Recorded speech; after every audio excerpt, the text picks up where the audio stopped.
Mutiara Hikmah Official, menyingkap hikmah di balik sunnah.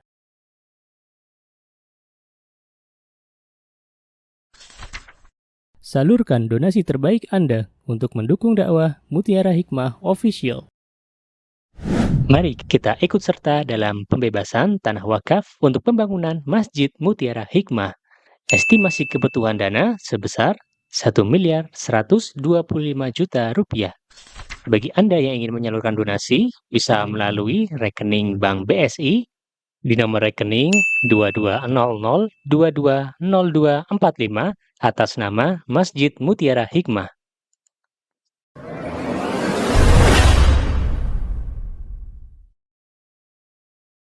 Di sore hari ini, marilah kita bersyukur kepada Allah Subhanahu wa Ta'ala, Zat yang telah memberikan kepada kita banyak sekali kenikmatan.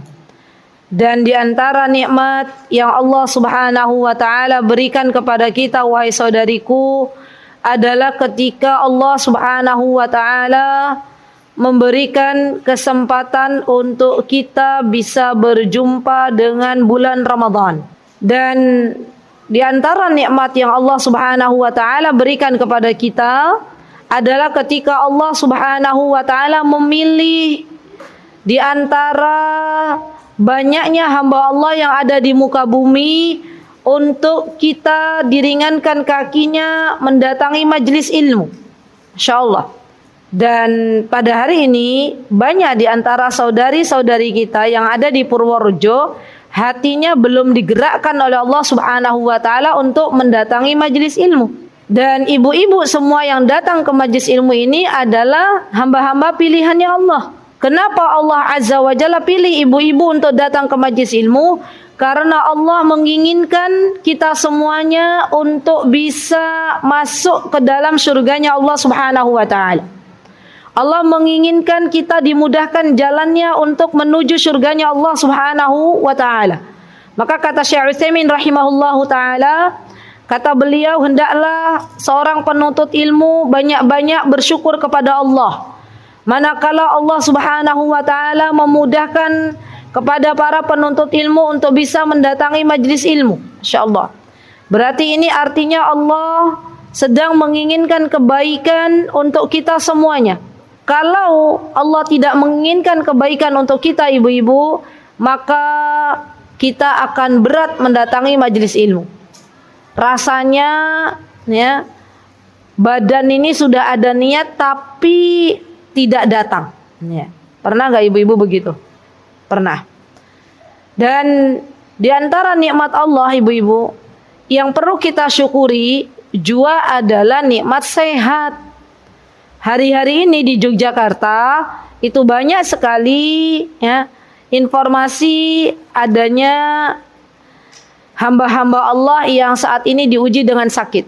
Tidak tahu saya kalau di Purworejo seperti apa.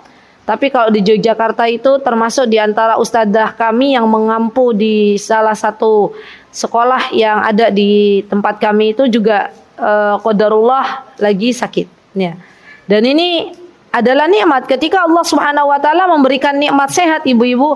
Maka sesungguhnya nikmat sehat ini adalah nikmat yang diharapkan oleh orang yang saat ini sedang sakit. Coba orang kalau tidak bisa bangun dari tempat tidur, kira-kira yang diharapkan apa Bu? Apakah mengharapkan uang miliaran rupiah? Tidak. Yang diharapkan oleh orang yang sakit yang nggak bisa bangun dari tempat tidur itu apa? Pengen sembuh. Pengen bisa datang ke majelis ilmu. Pengen bisa kemana Bu? Ibu-ibu kemana biasanya? Ke alun-alun Purworejo misalnya ya. Jalan pagi digerakkan kakinya untuk berolahraga misal. Ya. Maka ketika Allah Subhanahu wa Ta'ala memberikan kepada kita nikmat sehat, ketika Allah Subhanahu wa Ta'ala meringankan kaki kita untuk datang ke majelis ilmu, ketika Allah Subhanahu wa Ta'ala memberikan ketenangan di dalam kehidupan kita, itu semuanya adalah rizki dari Allah Subhanahu wa Ta'ala. Jadi yang namanya rizki itu bukan hanya berupa uang yang banyak, bukan. Ya, tapi lebih dari itu ilmu juga rizki. Ya. Kemudian waktu yang bisa kita manfaatkan dengan baik itu juga rizki. Apalagi sehat juga rizki, teman yang salihah juga rizki. Ya, Masya Allah. Kemudian suami yang baik, pasangan hidup yang salih juga rizki. Semua itu rizki dari Allah Subhanahu wa ta'ala. Maka bersyukurlah kepada Allah Subhanahu wa ta'ala atas apa yang Allah berikan, dan jangan lupa memperbanyak doa kepada Allah Subhanahu wa ta'ala agar kita senantiasa dijadikan oleh Allah Subhanahu wa ta'ala hamba-hambanya yang istiqomah. Istiqomah untuk apa, Bu? Istiqomah untuk meneruskan segala amal saleh yang telah kita biasakan di bulan Ramadan. Ya. Kalau boleh saya tanya, adakah bekas yang tersisa ibu-ibu di antara amalan yang kita biasakan di bulan Ramadan? Tanya diri kita masing-masing. Kalau kemarin pada bulan Ramadan kita rajin untuk salat tahajud, salat malam, setelah keluar dari bulan Ramadan kita masih salat malam atau enggak? Alhamdulillah. Ketika di bulan Ramadan kita rajin membaca Al-Quran berlembar-lembar, ya. Sekarang cek diri kita masing-masing, waktu kita banyak kita habiskan untuk baca Al-Quran atau nyekrol HP? Ya, tanya diri kita masing-masing. Ketika Ramadan kemarin kita memiliki kebiasaan bersedekah, apakah kita lanjutkan setelah kita keluar dari bulan Ramadan untuk tetap bersedekah atau kita berhenti untuk bersedekah? Tanya diri kita masing-masing. Karena di antara amal salih yang diterima di sisi Allah Subhanahu wa taala, ya ini pelajaran untuk kita semuanya. Semoga dengan saya sampaikan ini membuat kita yang sudah jauh dari Allah kembali lagi. Di antara tanda yang disebutkan oleh para ulama, di antara tanda bahwa amal soleh kita yang kita lakukan di bulan Ramadan itu diterima ibu-ibu, adalah kita diberikan keistiqomahan oleh Allah Subhanahu wa taala untuk tetap mentaati Allah Azza wa Jalla dan Rasulnya seusai Ramadan tiada, atau setelah kita keluar dari madrasah Ramadan. Kalau ada orang di bulan Ramadan itu ibadahnya rajin, tapi ternyata setelah bulan Ramadan ya kembali lagi ke titik nol, tidak lagi rajin seperti bulan Ramadan, maka ini perlu dipertanyakan. Ya, bisa jadi amal soleh yang dilakukan di bulan Ramadan tidak diterima di sisi Allah Subhanahu wa taala. Maka saya berdoa di sore hari ini semoga Allah Subhanahu wa taala menjadikan kita semuanya orang-orang yang tetap beristiqamah ya untuk mentaati Allah dan Rasulnya, dan semoga Allah Subhanahu wa taala kelak mewafatkan kita dalam keadaan husnul khatimah, dan semoga Allah Subhanahu wa taala, kita doakan semoga Allah mengangkat derajat kita di dunia dan di akhirat.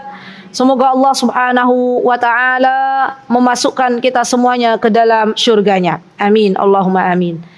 Baik, dan pesan saya ibu-ibu di 6 bulan setelah bulan Ramadan, yaitu bulan Syawal, Dzulqa'dah, Dzulhijjah, Muharram dan seterusnya, kita perbanyak membaca doa Rabbana taqabbal minna. Rabbana taqabbal minna innaka antas samiul alim wa tub alaina innaka antat tawwabur rahim. Atau kalau tidak bisa bahasa Arabnya, ibu-ibu bisa berdoa dengan menggunakan bahasa Indonesia. Ya Allah, terimalah amal solih hamba yang hamba lakukan di bulan Ramadan. Ya Allah, terimalah amal solih hamba yang hamba lakukan di bulan Ramadan.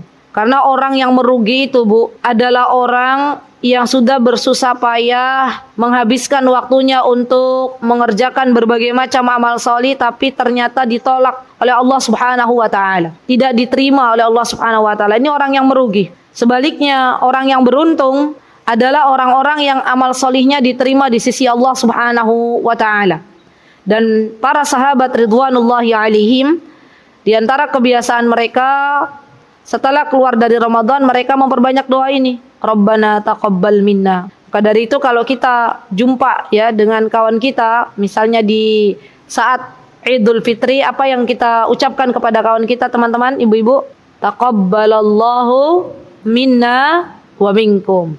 Itu doa, semoga Allah Subhanahu wa taala menerima amal ibadah engkau, ya.